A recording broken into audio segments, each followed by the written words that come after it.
Good afternoon. We're here with a special live interview with Leslie Lambert. She's going to be this month's featured artist at the Trails and Art Gallery for tomorrow's First Thursday Art Walk. She's also going to be doing a speech tonight, or an art talk at the brewery at 6:30. What time was that again? 6:30 to 8:30, correct? 6:30 to 8. 6:30 to 8. Thank you. Yep. It's good thing I did my homework before I came on, right? Anyway, here we are with Leslie Lambert. Leslie, how you doing today? Good. Thanks for having me. Good. Outstanding. So why don't you get started and tell us a little bit about yourself, what you're going to be showing at the art show tonight or tomorrow? Art, yes. The art talk is tonight and the reception's tomorrow, the first Thursday. What I'll be showing is my work. I do poured watercolors. Oh, okay. Yeah. And I was looking at that. I was wondering. I thought it was watercolor. I wasn't sure if it was that or enhanced photography or how do you get your how do you start your paintings? What's your medium that you? So it is watercolor, and I do it a different way than what is usually done.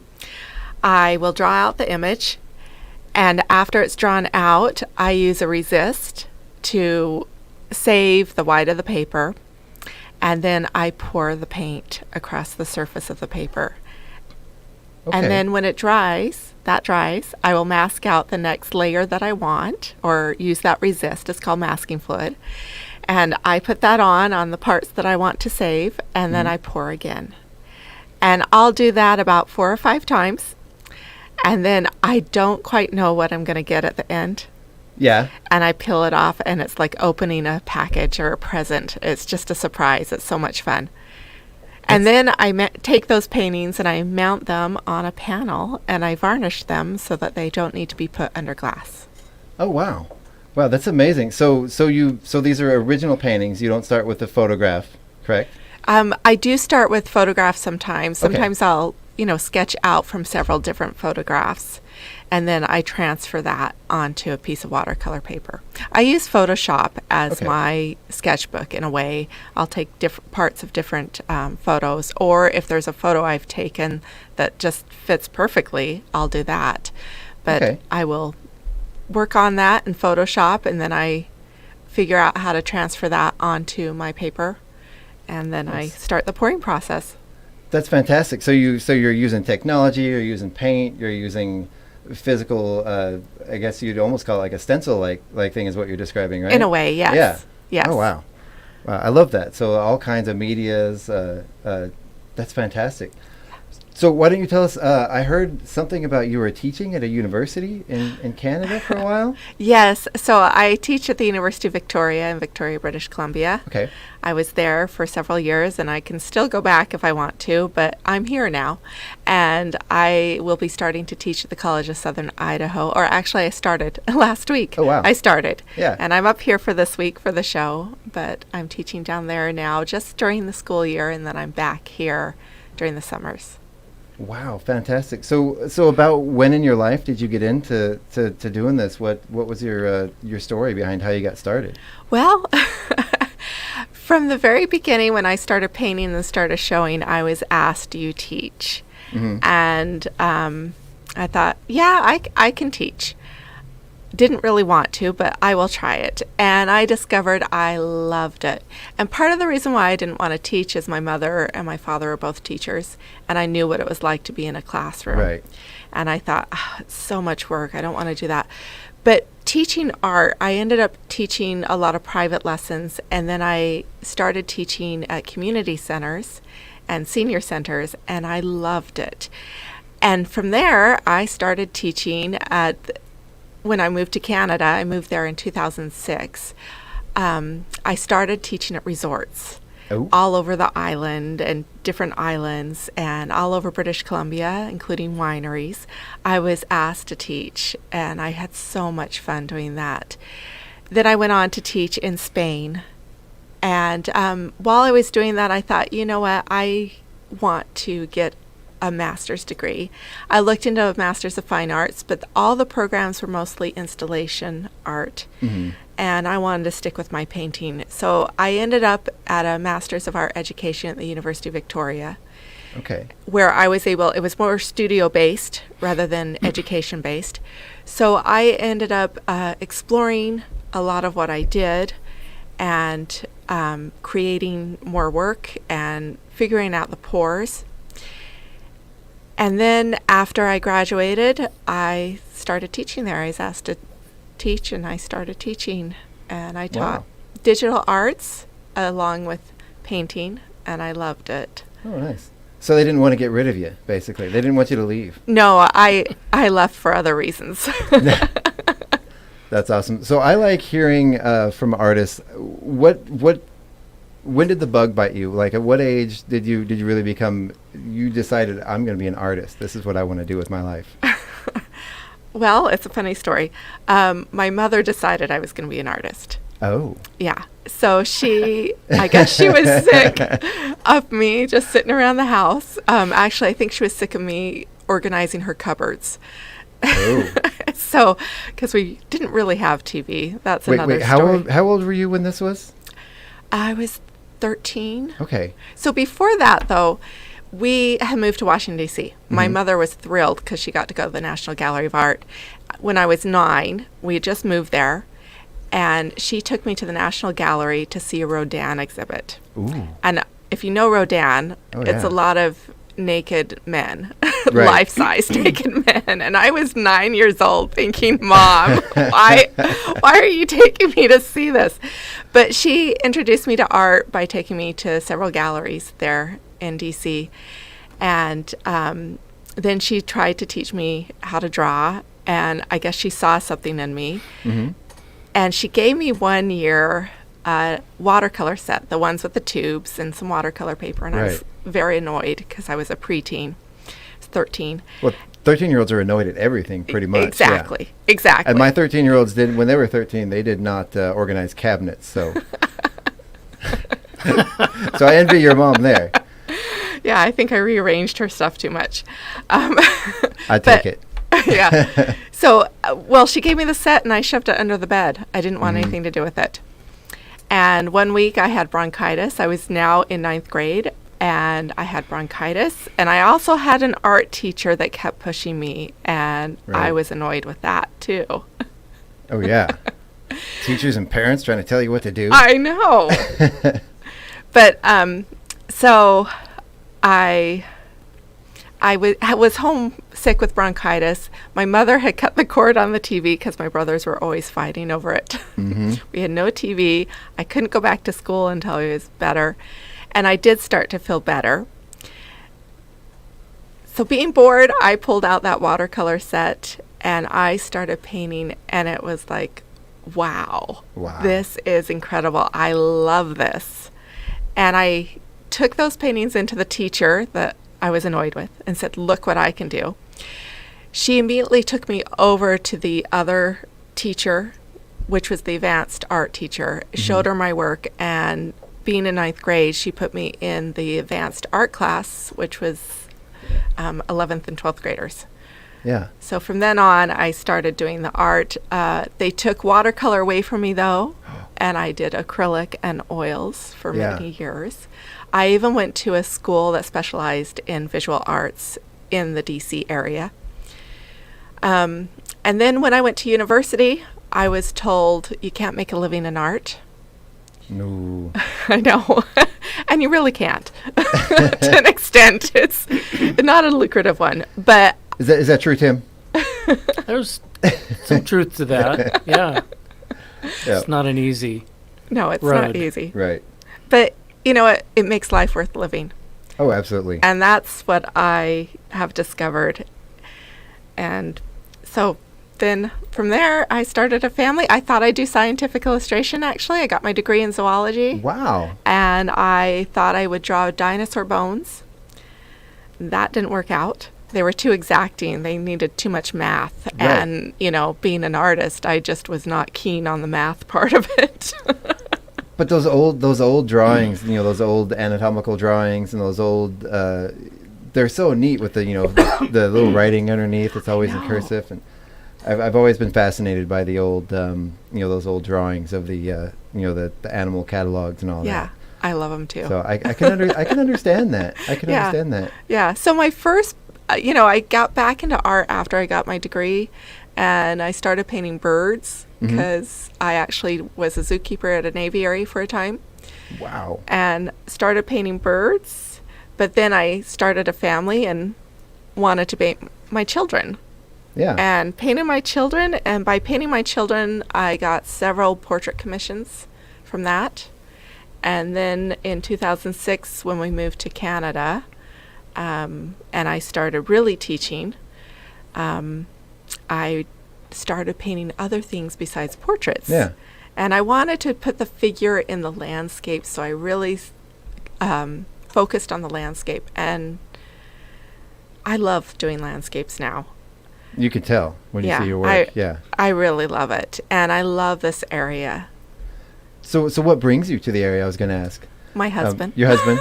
Yes. So was he from here? Then you moved here to join him, or? Yeah, so I met my husband while I was living in Idaho. I moved from Canada to Idaho in 2017, Mm-hmm.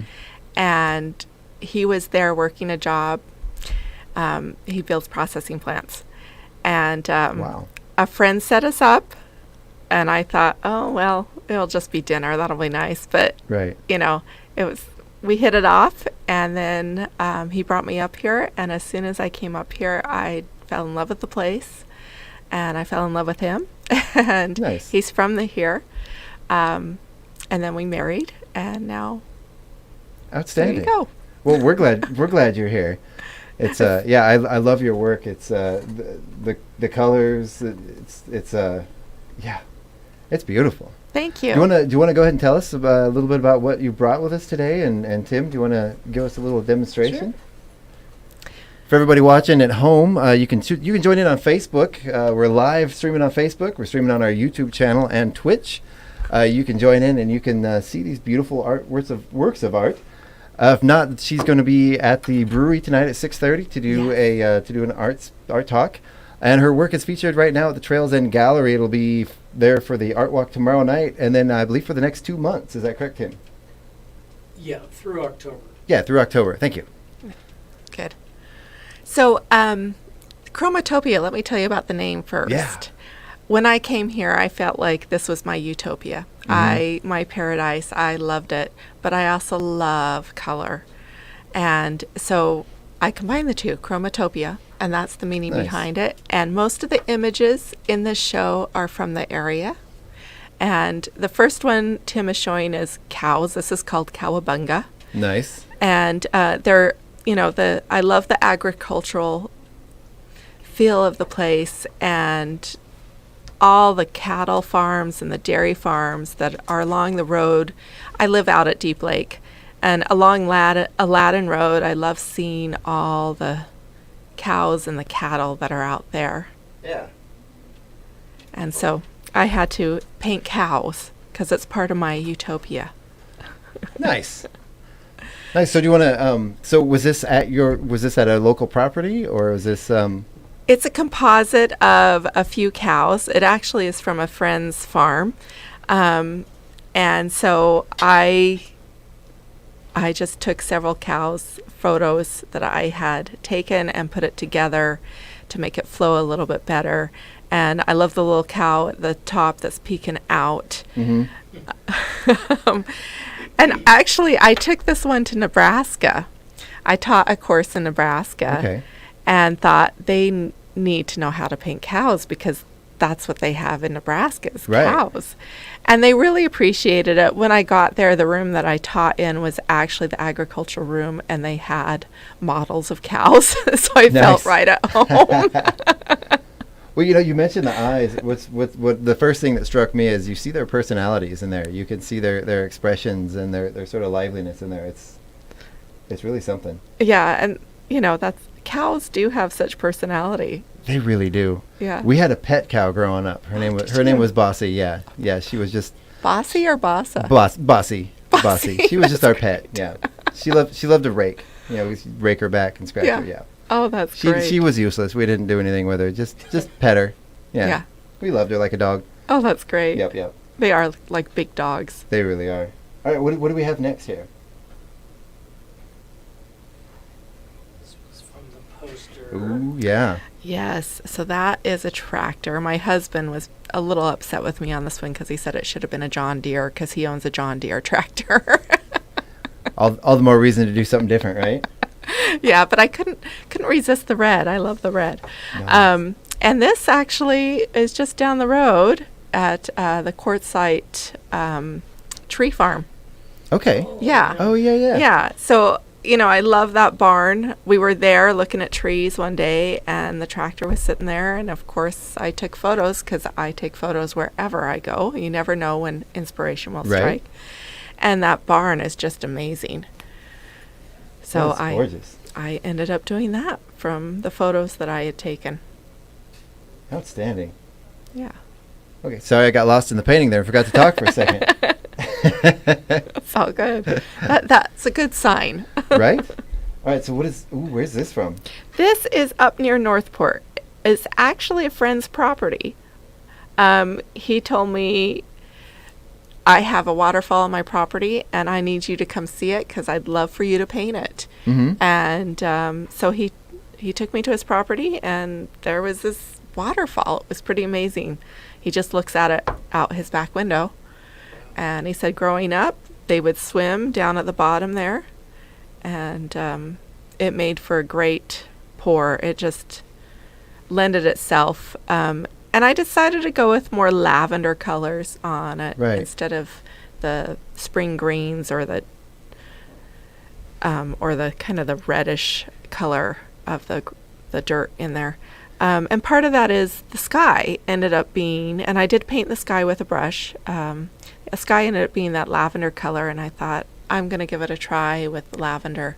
I did do a couple studies first to see if that's what I really wanted before I poured it, and decided yes. No, that looks phenomenal. And pardon me if I'm mistaken here, but I almost seems like a little, maybe some Japanese influence with sort of the design of the water. Is that? Yeah, it feels that way, doesn't it? It sort of really has does. a woodcut look to it. It really does. Yes. Yeah, it's gorgeous. It's gorgeous. Thank you. All right. So I know there's one or is there any? Oh, There's one more. I'm This all is excited to actually see Tim's everything. favorite. Is it? Yes. We're saving the best for last. So. This one is I have painted. two favorites in the show, and this is one of them. Yeah, this is one of them. Oh, okay. This one is not poured. Dramatic. This one is Yeah. painted, but what's nice is with watercolor is that it actually moves. And that look that you get with the clouds, how it's raining, you Right. can't seem to get with any other medium. And then there's no better way to paint a sky or to paint water than with water. Right. I mean, skies are water. Yeah. So there's no better way to paint them than with water because they do move. They're almost like a performance art Right. when you're creating with them. You know, and it almost looks like if you stare at it, it almost seems like you can see that moving across the sky. Yeah. Very, very, like you said, Tim, very dramatic. And where this looks so familiar, I've seen this before. Where was this one This painted? is the Columbia Basin. Okay. Yep. Yep. And is in Othello. Okay. And as you're there at the reservoir Right. and okay. you're crossing the bridge. I've been there many times. Yes. I knew I've seen that image before. Yes, and it's a wonderful place. The skies are incredible there, Yeah. and really enjoy painting skies. I really That's like fantastic. the depth in this painting. Right. Not only it's really vibrant, and with the orange and the blue, setting up that really strong color harmony and stuff. But I don't know. It just we've all been driving Right. and looked out and saw this horrific looking cloud that's just off in the distance, and seen the rain come down. It's just You know, it sounds crazy. We've all been through that area. We've probably all been through that area during the rain, and I swear I can almost smell it. There's that very Yeah. distinctive smell of that desert rain, and especially when it's warm out and it rains. I think it's a Yeah. wonderful smell. I Yeah. like it. You get some sage in there, and that wheatgrass or whatever Yeah. the wheat. I don't know. It's not wheatgrass. I don't know what you call it, but anyway. Wow. So tell us a little bit about what you're going to be talking about tonight. Oh, tonight I'm going to be talking about just my journey as an artist. as well as the book that I wrote, Watercolor 365. Nice. And I illustrated another book called Island in the Salish Sea, and it's a Okay. children's book. And that's what I will be talking about, is my journey, and also, being an artist, what that means, Yeah. and how it's been such a blessing for me, Right. and it's helped me deal with a lot of challenges. Right. So I know you're going to be featured here until the end of October. Do you have any plans afterwards? Do you have any upcoming shows after this? Or So yes, actually, I have a couple things in the works. I'm a signature member of the Cowgirl Artists of America, and through them, I applied for a show that's called Women's Work, and it Okay. will be at a gallery in Colorado, and they pair you with a ranch, that the women on the ranch, and you get to shadow them for a few days and do sketches and photos, and then create a couple of pieces of art for the exhibit that will be in Colorado Wow. next summer. I'm very excited about that. well, that sounds like a neat experience for everybody involved. For the women you're shadowing, Yeah. and they, wow. Yeah, it's very exciting. And then I was asked to do a solo show at Liberty Gallery in Spokane next summer, Okay. in July, so I'll be there. And I've applied to a few artist residencies. We'll see if we get in. See if I get in, yes. Well, I've got my fingers crossed for you for sure. Thank Well, you. And we booked this show 2.5 years ago. Hmm. Yeah. I mean, currently I'm almost booked through 2025. I have some Wow. shows booked into 2026. But I mean, you can see you really need to give the artist enough time Right. to, they kind of have to think about, okay, what do I want my show to be about? Hmm. And it does sound like it's a ways off, but they come faster than you think. Oh, Right. And yes, it does. and I feel bad. I had one artist pull out of a show, but the last artist we had, John Sebastian and Linda Hyatt, cancel. They paint all the time, and Hmm. they were able to make it in a 9 to 10 month window. Right. Right. But that's not something I would ask of most artists. I would want them to have at least a year and a half so they can think about, and what do I want, Right. Right. curate their own show, because, it appears that Leslie paints a lot, but even, that you'll bring more than you need usually. Right. And I had a few pieces on hand, which I was glad for. But as a solo artist, to fill up the space she did, that's impressive, because there was 2 artists for the last show to fill up the same amount of space. Hmm. But of course they had less time.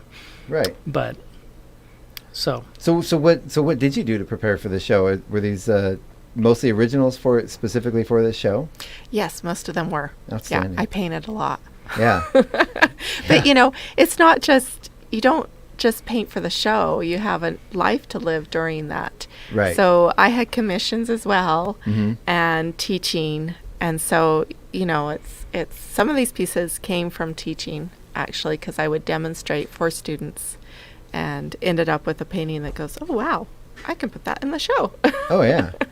So you talked a little bit about the the different mediums, digital combined with the watercolors and all the layering, and what is it? How long does it take you from start to finish, from say the time you say, okay, I'm going to do this, and you grab your supplies, to the time the painting's ready?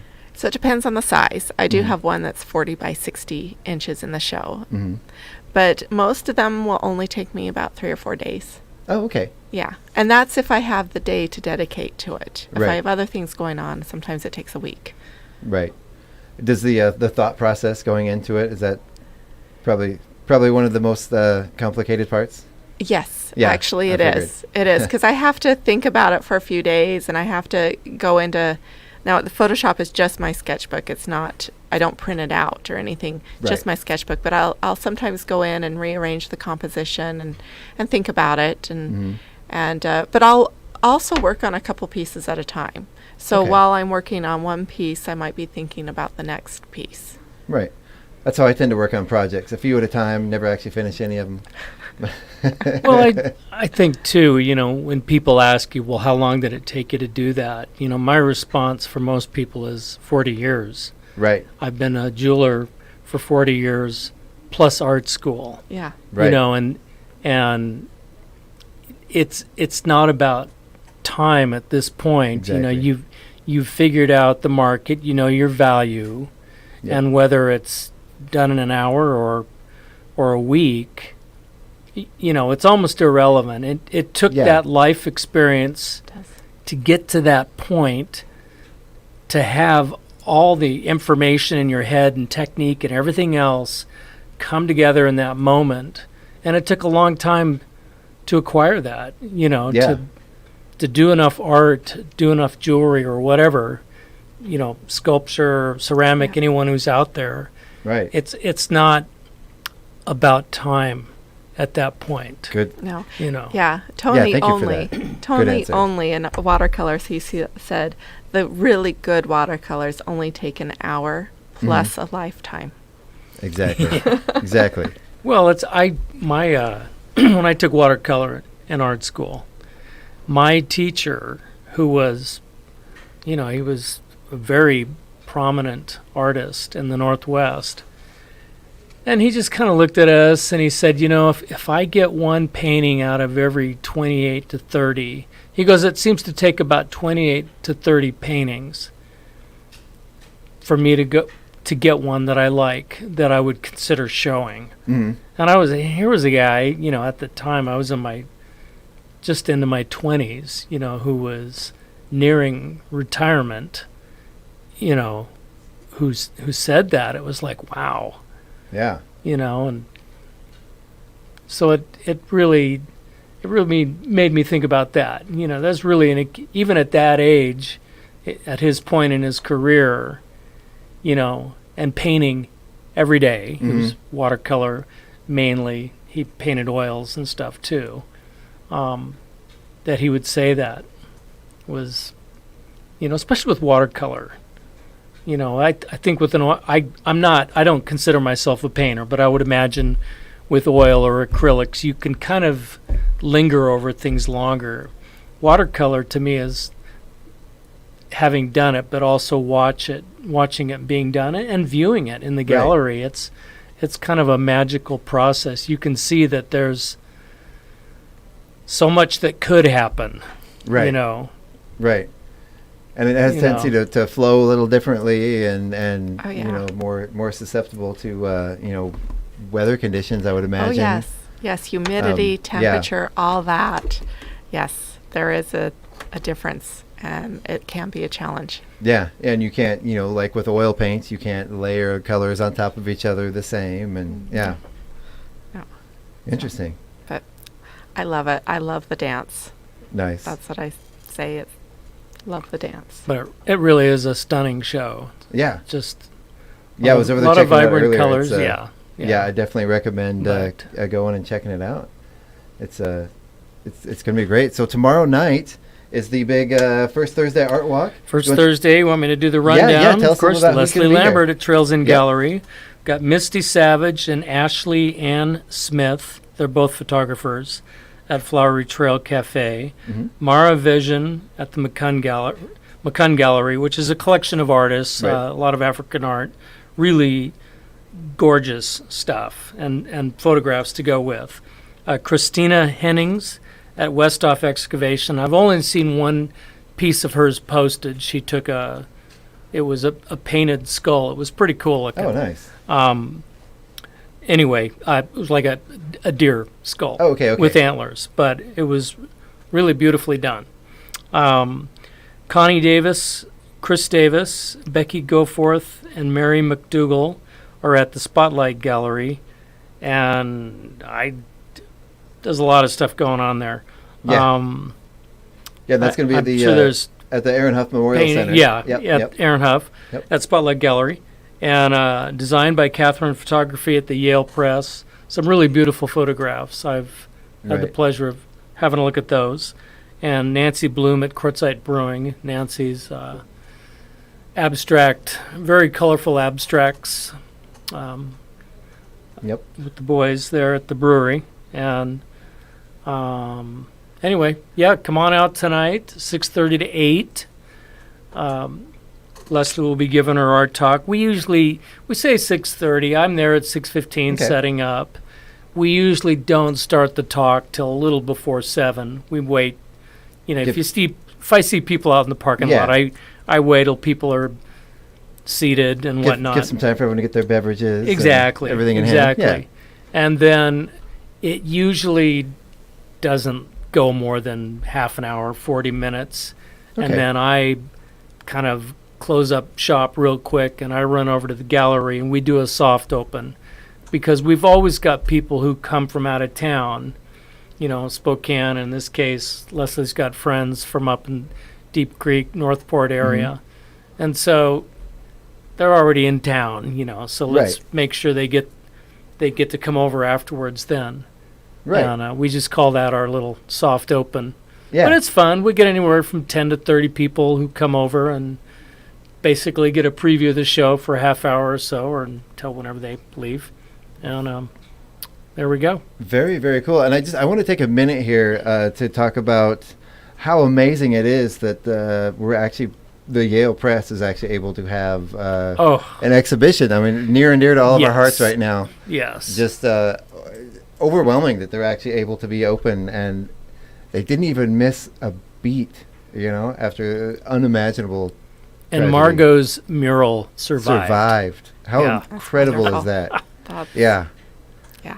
I wonder if it was actually going through the firefighters' heads as they were saving that building to actually save the mural itself too, if they had water going on that. I heard that it was. Oh, good. Yeah. 'Cause she But- just finished that. Yeah. I know. I Finish it. know. But no, I was so excited when Jessica emailed me that they were still on for it. So that's just great. Yeah. Yeah. Good. Wow. All right. Well, is there anything else you guys want to say before we get signed off here? And oh yes. Yeah. Let's see. Let's talk a little bit about your. You have a missing puppy that you'd like to help some help I finding. do. Want to tell us a little bit about her? On Sunday, we were out, and I have a German Shepherd, a female German Shepherd, about 18 months old, and she's really good about staying at the house and in the yard.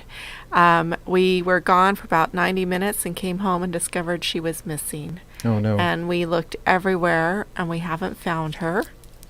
So if anyone sees her, she's a silver and black German Shepherd, 18 months old, and she was last seen at Deep Lake on Sunday the 3rd. Okay. Well, I'll tell you what we'll do. We'll go ahead and I'll make a copy of this and I'll put it on our Facebook page. Thank you. And hopefully somebody will have seen her and get her returned. I know how devastating it can be for this to happen. It's horrible. Yes. I'm sorry yes. this happened. Yes, it's been hard. It's Yeah. been very hard. Wow. Yeah. Like I said, I'll get that on the Facebook page, and you guys can keep an eye out for that. Thank you. Hopefully someone will. Were you waving me, or are you flicking a fly Oh, away? flicking a fly. It landed on my nose. How rude. So I had heard, if anybody hasn't heard the story, this came from Paul Setti. So apparently the yard, the space in between the hardware store and the Yale Press, there was all their animal feed in there that got soaked with the hoses when they were fighting the fires. And then that sat for a week until they could get in there and clean it out. And all of that, the sacks burned off and opened up and spilled everywhere and then got drenched with water and sat for a week. So there's a lot of flies downtown right now. And it's from that dear. animal feed that got dear. half burnt and spilled and then soaked with water. So yeah, we've been getting a bunch of them in here. It's not a story I don't know if anyone listening cares about, but it's a story for sure.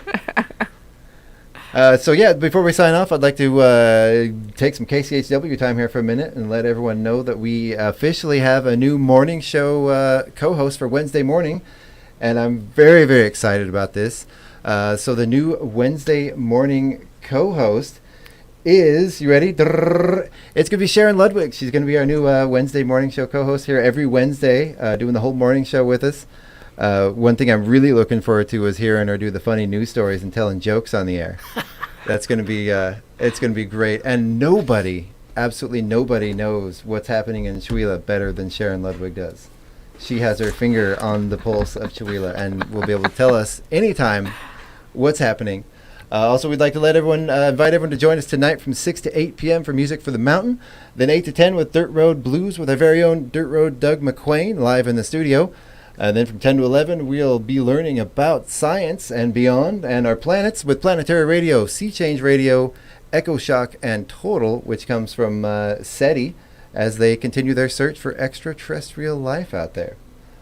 So we'd like to thank you all for listening. Thank you, Leslie, for joining us. Thank you, Tim, for joining us. Thank you, Chuck. Yep. Yeah, don't forget, everybody, tomorrow night is the first Thursday Art Walk. Tonight at the brewery from 6:30 to 8 is Leslie's Art Talk about her work and her history.